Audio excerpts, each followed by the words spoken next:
Hello, welcome to the Inside the Birds NFL Week 7 preview show. I'm Geoff Mosher. Week 7 started off with a bang, at least going into the week. Obviously, you had some big trades. Amari Cooper goes to Buffalo. Devontae Adams goes to the Jets. Makes the AFC race even more interesting. Now you got Devontae Adams, Tyreek Hill, and Amari Cooper all in the same division. Dolphins are expecting to get Tua back at some time, so maybe Miami can get back in this race, and it sure makes for some good theater in the AFC East. Obviously, the big question is what is to come with the trade deadline closing in after this week, after the Week 7 games. There's only going to be 2 weeks left before the deadline. To me, the guy you got to watch is Max Crosby. I don't know that the Raiders will trade him. I don't know that he wants to go. Came out and said the other day he does want to win. He's not in for rebuilding, but he is Mr. Raider. So we'll have to see what the Raiders decide to do.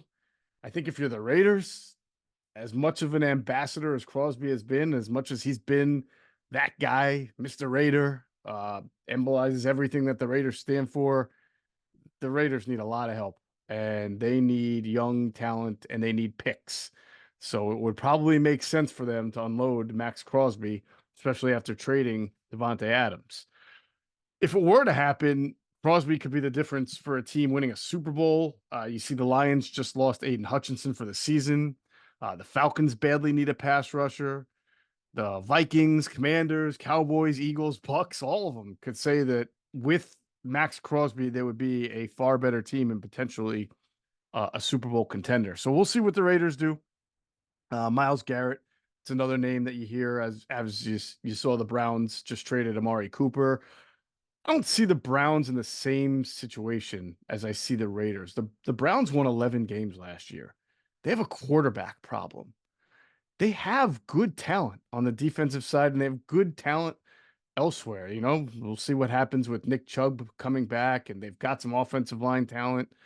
I don't think the Browns are as far away from being a good team, and I like their coaching staff as the Las Vegas Raiders are.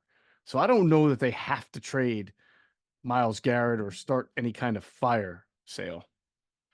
But we'll see. We'll see what happens. Obviously, these names will heat up after this week and as we get closer to that November deadline. The first thing you notice about Week 7, it's an extremely competitive slate of 1 o'clock games, and nothing against the primetime games; they're good too. But you got some real clash of titans going on at 1 o'clock. So unless you've got the package, whatever it is, that lets you see all the games, you're not going to be able to see them all. And even if you do have that package, then you got to go back and forth. You don't get to watch them one at a time, like a Sunday night game or a Monday night game. And that's unfortunate, but there are some really good 1 o'clock games. You got Texans, Packers, potential Super Bowl preview. You have Lions versus Vikings for who's the early king of the North, NFC North. Maybe a potential NFC Championship preview. Eagles, Giants, always good matchup, even if it's not, like the other two. And Seahawks, Falcons, not bad. So some pretty interesting 1 o'clock games on the slate. Thursday night game, the Broncos played the Saints. Now, if you're a baseball fan and a little bit, of the older generation, you remember spring training games, you remember that the major league team would always play its own AAA affiliate and sometimes even the local college, like Florida State or Miami, a really good baseball program. You'd see the major league team play the college team in in a scrimmage or something like that. That's what Broncos Saints felt like on Thursday night. The Saints looked like a farm team. You would have to be the most hardcore NFL fan to know who Bub Means and Mason Tipton are. And those were starting receivers for the Saints, all right? The Saints look like world beaters at 2-0, averaging 40 points per game, new offensive coordinator, Derek Garth, throwing the ball all around. But reality hits quick in the NFL. They weren't that good to begin with. Then came the injuries to the offensive line. Then came the injury to Carr, then Olave, then Shaheed. Now on defense. Sorry, Saints. That's the reality of the situation. And it could be a while. It could be a while before they get back to what they were, or if they ever do. And to me, the NFC South is really a two-horse race. It is the Falcons and it is the Bucks. And the Saints had a nice 2 weeks of looking like the next dominant team to emerge, but injuries and reality, I don't think that they were as good at 2-0 as it seemed, have really hurt them. Meanwhile, the Broncos get back on track. They improve to 4-3. Sean Payton gets a nice win back at the Superdome. Nix isn't great, but he does enough. They're finally getting some juice out of their running game. Javonte Williams had a nice game. We'll really know more about the Broncos later this year. Weeks 9 through 11, they face Baltimore, Kansas City, Atlanta back to back to back. Then we'll know if the Denver Broncos are for real. Right now, they have a very good defense. It seems to get better every week, and they just kind of mosey along with their offense, and they're seeing improvement out of Bo Nix. He still leaves a lot of meat on the bone too, but they've been able to capitalize on not a really super tough schedule. And the fact that nobody thought that they were going to be any good, and they do get some athletic plays out of Nix. He can run now.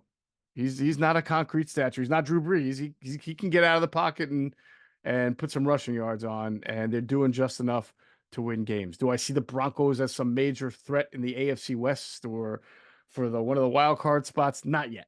Not yet. But they do have a very good defense. You have to respect their defense. All right, the Sunday game starts off very early again. London, a game between two 1-5 teams. The Patriots versus the Jags. Jags are 5-point favorites. Now, if the Jags, who played in London last week, are not in London again this week, for consecutive weeks, which is what their owner loves, I'm not sure Doug Pederson is still their head coach right now, especially after they were annihilated by the Bears last Sunday. All right, but they've been out there all week. It's hard to change your head coach when you're across the pond. So Pederson better figure out a way to win this one. I said last week, after the Jags had beaten the Colts the week before and you saw Trevor Lawrence play well, can they do it again? I said they needed to do it against the Bears. They did not. They were embarrassed by Chicago. They made Caleb Williams look like Patrick Mahomes. They cannot lose to the Patriots, who are also 1-5, who were predictably destroyed last week at home in Drake May's debut. And now they have May dealing with a knee injury. They cannot lose to this Patriots team. And at least Doug Pederson can't, and then expect to come home to, still have his job. I'd be shocked at 1-6 if a major change wasn't made if they lose this game. In fact, if they only win this game by a point, I'm not sure how that's going to look for Doug Pederson and the Jaguars. So the Patriots. Listen, they're a rough team to watch right now. It's all about Drake May. You hope that his knee is okay. I know he had some kind of an examination on it throughout the week, and we'll see. If you're a Patriots fan, you're just looking to see some progress here. You're looking to see what Drake May can do, if he can make use of his weapons, if his athleticism can help, because they have a bad offensive line. They don't have a whole lot of playmakers. Jags -5. We'll see what happens there. Seahawks at Falcons. So the Seahawks are trying to snap a 3-game losing streak. The last time we saw them, they lost on Thursday Night Football to the San Francisco 49ers. It wasn't a very close game. We know they lost at home to the Giants the week before. And the Falcons, on the other end, are clicking. They probably feel they should be 5-1. We know they got jobbed in the end zone at the end of the game against the Kansas City Chiefs, but they rebounded. They've won 2 straight. Last week, they blasted Carolina like they should. You did see another good game from Kyle Pitts, who really needs to be the second option for this team, second option in the passing game behind Drake London, if the Falcons are going to really compete in the division and try to go far in the playoffs. The Seahawks have had the extra rest. They have motivation. But an Atlanta win here would make them 5-2, and you would start to think of the Falcons as contenders and a pretty tough out. And that NFC South race looks really, really interesting with the Falcons and the Bucks. Titans at Bills. The Bills are 9-point favorites. All right, so the Titans are at home last Sunday, and they're trailing the Colts by 3 in the fourth quarter of a game that's been back and forth. It's 2nd and long, and what does Will Levis do? Yes. He throws an interception, and that's it. Goodbye, Titans, in that game, and that is the story of their season. They are 1-4. They are not a bad roster. The Titans have a very good defense. They have playmakers, but they have lost 3 games by 7 or fewer points. And that's what happens when you have a turnover-prone quarterback. And until it stops, until Levis stops making that 1 or 2 crucial turnover play that flips the field and gives the opponent the advantage, the Titans will continue to lose. I get why they're sticking behind him. You got to give a guy more than 6 or 7 games to figure out what he truly is. You have to give him a chance to improve. But if you're Brian Callahan and you're looking and you're thinking, I'm 1-4, I got 3 losses by 1 possession, I'm turning the ball over left and right. Imagine what I would be if I were just playing a quarterback who didn't turn the ball over. It may not be great, and I'm not saying Mason Rudolph wouldn't be turning the ball over, but your job is to win. And it's got to be tough when you know that you have given games away and you're 1-4. You very easily could have been 3-2. Honestly, there are a couple of games that were decided by really bad turnovers. 9 points is a little high, but the Bills have buried bad teams this year. They buried Jacksonville. They buried Miami. I would expect with Cooper giving the offense a boost that they can cover that. Bengals at Browns. Imagine being a 2-4 team going on the road in your own division and still being touchdown favorites to win. That's the Bengals right now. They are 2-4. They're headed to Cleveland. They are 6.5-point favorites in this game. Earlier in the week, you heard the Browns coach, Kevin Stefanski, say that he was under no pressure from the owner to play Deshaun Watson. I don't believe him. You know how much power Watson holds in this organization, not only because of his contract, but they exiled Joe Flacco after he played really well for them, got them to the playoffs last year. They exiled the offensive coordinator who worked with Flacco last year to help the Browns get into the playoffs while Watson was hurt. So if Stefanski is not lying, then he needs to find a better excuse because there's no reason to continue to play Deshaun Watson when he's playing this poorly.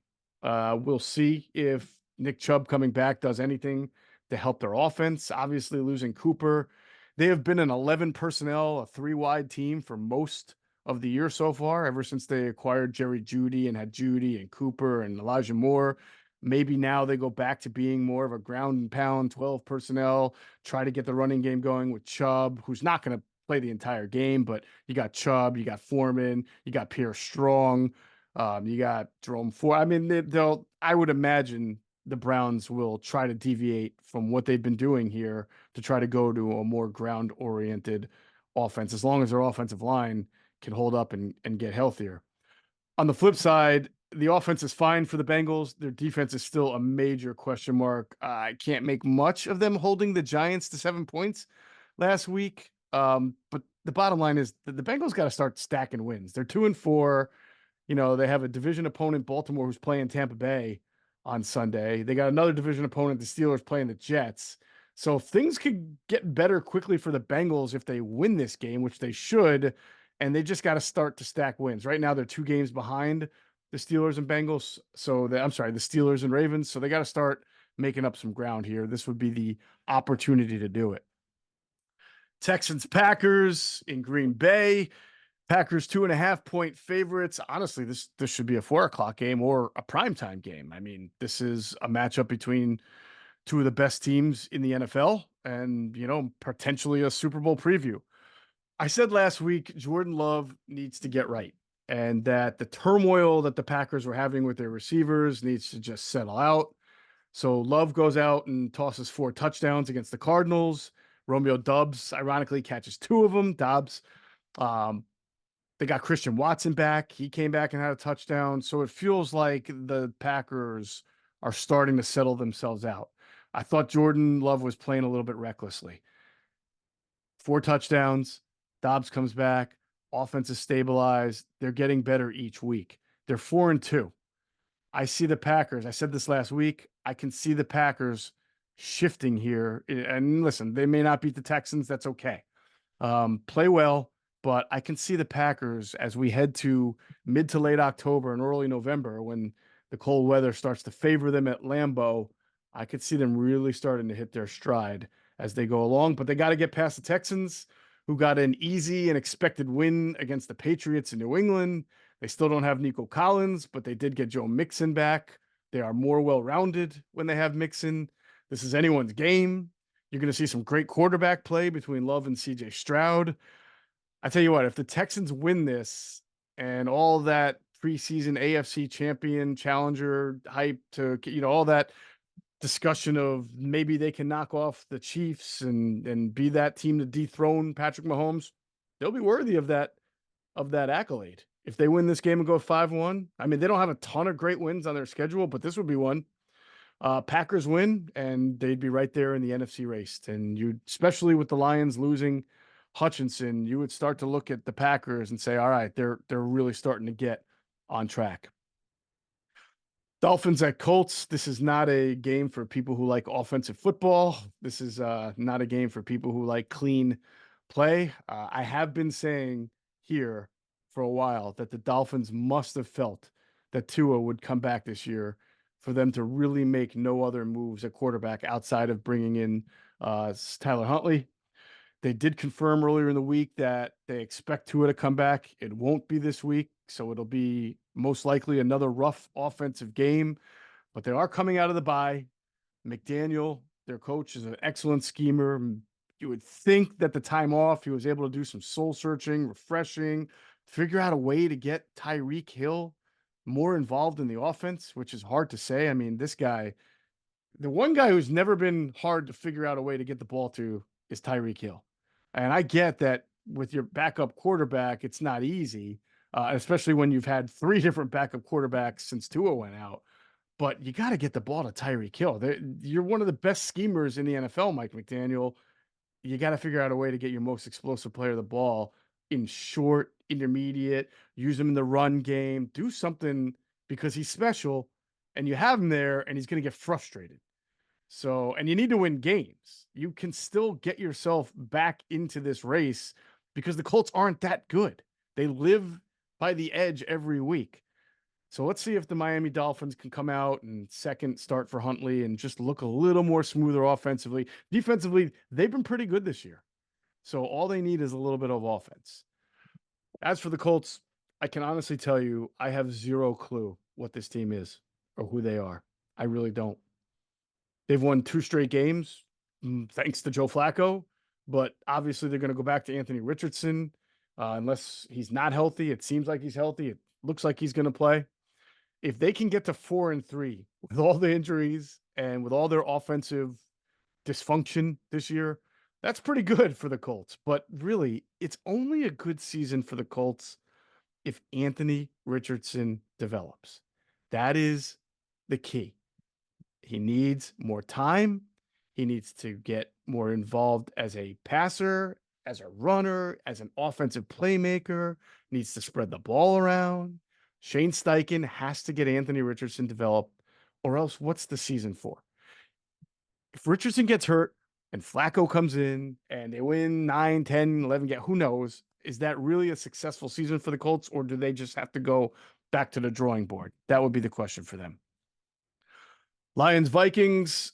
Vikings are 2.5-point favorites. They're home, coming out of the bye. Look, I felt all along that the Lions were the best team in the NFC. I thought this would be the year that they represented the NFC in the Super Bowl. I think I went into the year saying they could win the Super Bowl.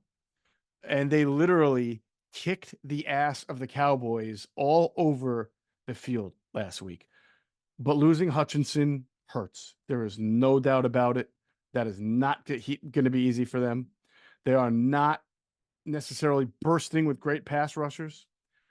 He is not just a great player, but he's a spark plug. He's the heart and soul of their defense. Losing him will be very difficult. It would be like if the Chiefs lost Chris Jones. It would be like if the Texans didn't have CJ Stroud. That's who Aiden Hutchinson is to the Lions. Still a great team. They can balance their offense better than anyone. They can hurt you on the ground. They can hurt you in the air. They can hurt you at multiple levels, throwing to their running backs, throwing to the tight end, throwing to their receivers at different levels, whether it's Williams, Laporta, Amon-Ra. They're extremely talented, an extremely balanced team, but you lose a player like Hutchinson, that doesn't go unnoticed. The Vikings went into the bye looking a little bit mortal in their win over the Jets in London. Sam Darnold did not have a great game. The pressure on them to stay undefeated will be big. They have gotten a ton out of their defense thanks to Brian Flores. But I don't think people went into the year saying, oh, that Vikings defense is going to be great. You know, they had a very late signing of Steph Gilmore, who's been a really good corner in the league for a while. But I don't think anybody thought, 30 something Steph Gilmore, 30 something Harrison Smith was going to make a great Vikings defense. Well, they have been.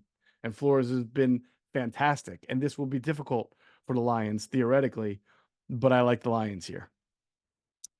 Eagles Giants, 1:00. We will cover that on the Inside the Birds pregame show. Eagles have to win this game. They can't keep going one step forward, one step backward. They've got injuries. The Giants have injuries. The Giants will not make this game easy for them. Malik Neighbors will come back. That will be a challenge for the Eagles defense. You really want to see the Eagles offense take a step up. Even without Dallas Goedert, even without Jordan Mailata, it won't be easy. 4:00 games. Raiders at Rams. I feel for Antonio Pierce. I do. He's trying to get his players to buy in, but his team isn't very good. It's now worse without Devontae Adams. He doesn't have a quarterback. The Raiders are a long way away. Will Bowers be a very good player? Yeah, he's already a pretty good player. But the Raiders have to hope that they can be competitive enough in the coming years to be able to build around Bowers, get him a quarterback, and make sure you can keep him and build on a foundation. What's the use of having a really good offensive playmaker if you don't have a quarterback who can get it to him, if you don't have a good foundation?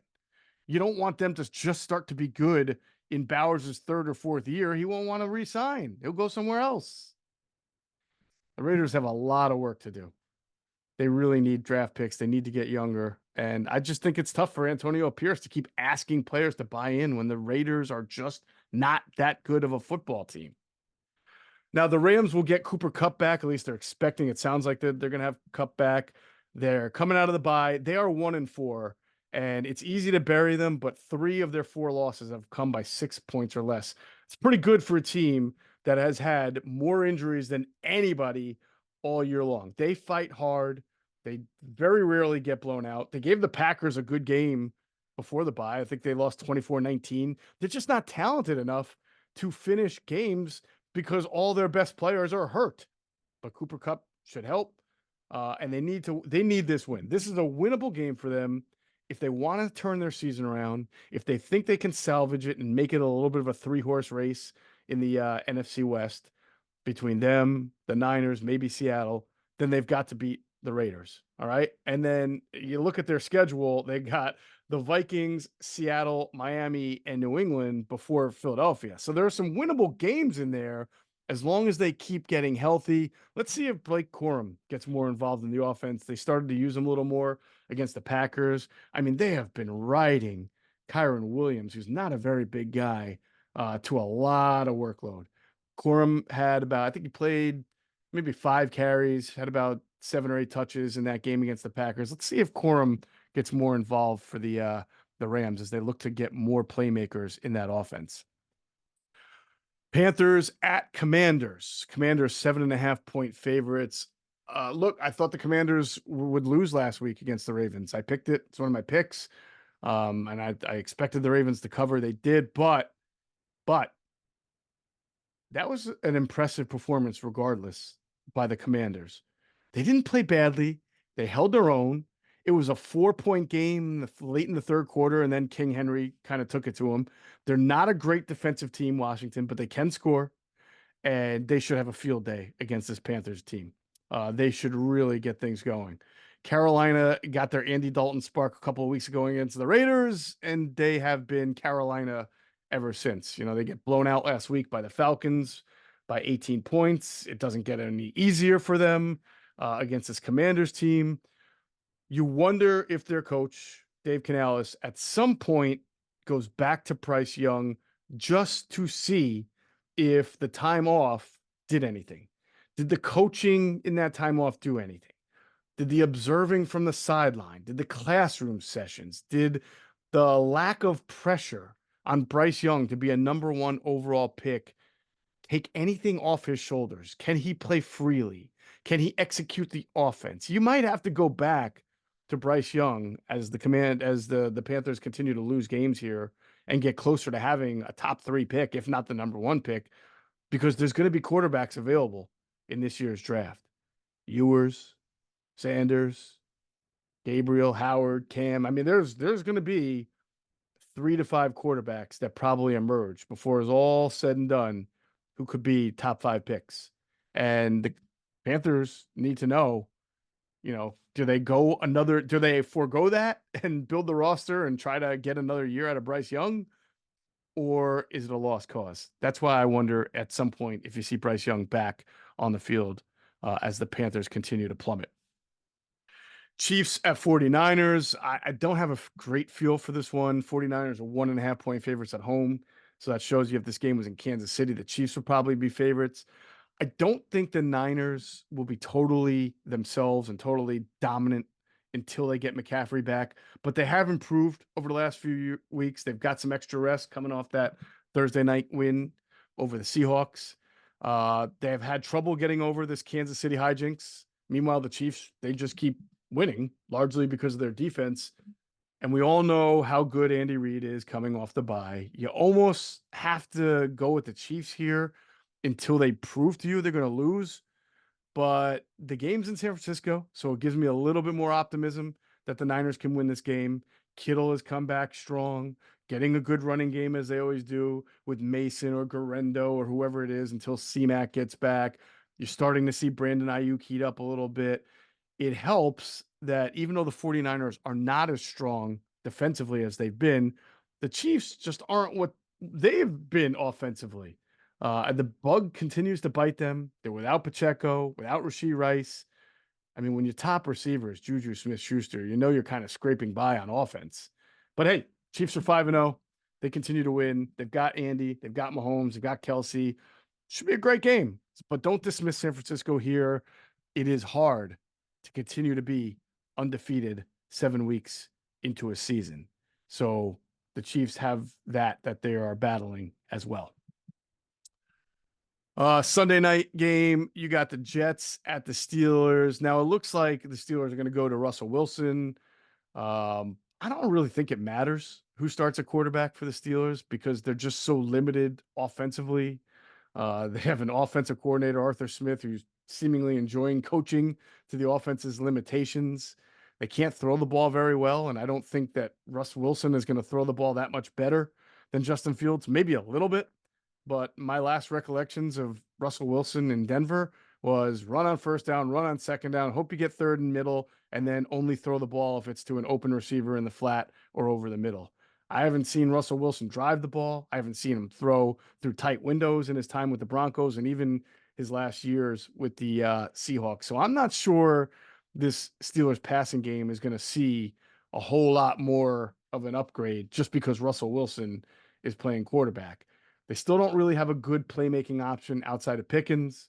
They have to play 1980s football every week, relying on their running game and their defense, but they're also banged up on the offensive line. They're banged up at center, banged up right guard, running back. They're banged up. They've lost 2 of their last 3 after starting 3-0. And for the Steelers, you just think that they're fortunate that they've got the Jets and then the Giants next week back to back. And, neither of those teams were prolific offensively. They've got to figure out some way to have some kind of 2000 style offense, if not a 2024 offense, or they're going to lose regardless of who's that quarterback. I would expect the Jets to get a little bit of a boost offensively with Devontae Adams. They finally got a bigger game out of Breece Hall and Garrett Wilson against the Bills. Still lost the game. But no Mike Williams will be addition by subtraction. You could pretty much tell by the end of that game that Aaron Rodgers never wants to throw the ball to Mike Williams again. I mean, he buried him in the post-game press conference, which is unfortunate, but that's what Aaron Rodgers is doing or is going to do. And then he gets his guy, Devontae Adams. But it's not easy to go into Steelers. It's not easy to go into Pittsburgh on a Sunday night, especially if this is a tight game. If it's a tight game, the Steelers will win. We've already seen the Jets kicking game be very shaky. If it's close, the Steelers win this game. If it's a little bit more one-sided, it's because the Jets got hot. Jets are 1.5-point favorites in Pittsburgh. All right, you got two Monday night games, an ESPN game, and then the ESPN Plus game, which there's nothing plus about a Chargers-Cardinals matchup. But the first Monday night, or the ESPN game, the main game, is a fantastic matchup between the Ravens and the Bucs. It's in Tampa. The Ravens, 3.5-point favorites. I would not have called this game a Super Bowl preview going into the season, but hey, give both teams credit. They're good. They've both got weird, unexplainable losses, right? We saw Baltimore lose a double-digit lead to the Raiders in week 2, and then we saw the Bucs lose to Denver by a lot. I mean, they got killed by Denver. But both of these teams are prolific offensively, and who would have thought we'd be saying that about a Ravens versus Bucs matchup, right? That the offenses are both very prolific. These are two of the top 5 scoring offenses in the NFL. It's still hot in Tampa. That can always help them, but it's going to be a night game. It'll be a little cooler, so I don't think they'll have that same kind of advantage. Whoever wins this game is 5-2 and is going to be able to say they've got some pretty quality wins. Tampa has already beaten the Lions in Detroit. The Ravens have wins over Buffalo and Washington. The Bucs are getting healthy. All right. Winfield's back. Cansey is back. Vea has been back. I would not be surprised if the Bucs pull this one out, especially being home underdogs. The thing they need is for Baker Mayfield not to try to play hero ball. He has to play within himself. He has to play smart, which he has done for most of the year. But every once in a while, it gets a little erratic. You want him to just play within himself. And, you know, obviously the Bucs running game got a little bit of a boost with Sean Tucker. We'll see what's up with Rashad White. Their passing weapons, they've been, you know, Godwin and Evans have been great all year long. You just need Baker to not throw 3 interceptions like he did against the Saints. Even though they won the game and he threw for 325 yards, can't be turning the ball over 3 times and expecting to beat the Baltimore Ravens. Play within yourself. As for Lamar, he just continues to play great. He might be having a better year than any of his 2 MVP seasons, which is scary. But I did say in the week 1 preview, it's year 2 for him in Todd Monken's offense. And so usually, you know, if you want to relate this to Jalen Hurts, I would love to see if there's a bigger difference next year for Jalen Hurts in a Kellen Moore offense right from the start because he's more comfortable with it. But everyone knows that if the Eagles don't make the playoffs and they don't go on a deep run, they're going to blow up everything anyway. And it's going to be a new offensive coordinator. It could be a new coach, could be a new coordinator scheme. Who knows? But I know Jason Avant feels that Jalen Hurts would be much better off in year 2 under Kellen Moore's system because, you know, quarterbacks, especially ones who've been in multiple systems, they need to get comfort. They need to get a feel for what their coordinator wants to do. And in year 2 right now, Lamar Jackson and Todd Monken seem to be on the same page really well. All right, the other Monday night game, Chargers 3-point favorites on the road at Cardinals. Just not a very good game. I mean, the Chargers have not been very good offensively. They have been better defensively, but they haven't really played anybody other than the Chiefs. They really haven't played any of the top offenses in the league, and now they get a below-average Cards team at best, followed by New Orleans, Cleveland, and Tennessee.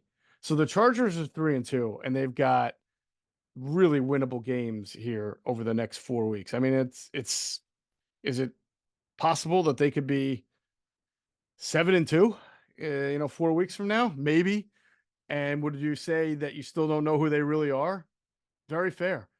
They will not face a real offense until November 3rd when they play the Bengals. That's, week 9. So that's probably going to keep them competitive in the AFC West and in the wild card race. They do have a 4-game stretch later in the year against the Ravens, Falcons, Chiefs, and Bucks that is really going to tell you who the Chargers are. Herbert has not been great. The offense has not been great. They have run the ball well. Dobbins has been very good. They play good defense. That should not be a surprise if you know anything about Jim Harbaugh, but you want to see this offense be more. I think you got to see, I think Justin Herbert has to be better. I told you last week about Kamani Vidal, the running back. I said, watch out for him. He's got some more juice. They put him in for the first time, caught a touchdown on a wheel route in his debut. He catches the ball well. He can run the ball well. So that's a name to continue to watch. We'll see as, Gus Edwards was not really doing the job and he was hurt. And, Vidal could be a nice little complement to what they're getting out of J.K. Dobbins. The Cardinals have scored less than 15 points in 3 of their last 4, and this is a tough stretch for them, as not only do they play a good defensive team in the Chargers, but then they'll have the Dolphins and the Bears and the Jets back to back to back before they enter the bye. Good luck to you, Kyler Murray. So that is a difficult stretch right there for the Cardinals. All right, time for my picks. Last week, I went 3-0. That improved my overall record to 10-8, which isn't great. But when you consider I started 0-6, makes me 10-2 over the past 3 weeks. Last week, I had the Steelers covering against the Raiders at -3. That was a big win. I had the Ravens covering the 6.5 against the Commanders. They did. And I had the Falcons covering 6 against the Carolina Panthers, which they did easily. This week was tougher. I like the Rams over the Raiders. I hate to keep picking on the Raiders, especially with a big number at 6.5 and a Rams team that's only won 1 game. But Cup coming back will help them. The extra rest will help them. And I just believe they're a better overall team than the Raiders, and we'll be able to win that game. I probably should stay away from it to California. Well, the Raiders really aren't a California team. Their fan base is. They're Las Vegas. But I'm going to go the Rams covering the 6.5 over the Raiders. I'm going to take the Bucks getting 3.5 over the Ravens. They're home dogs.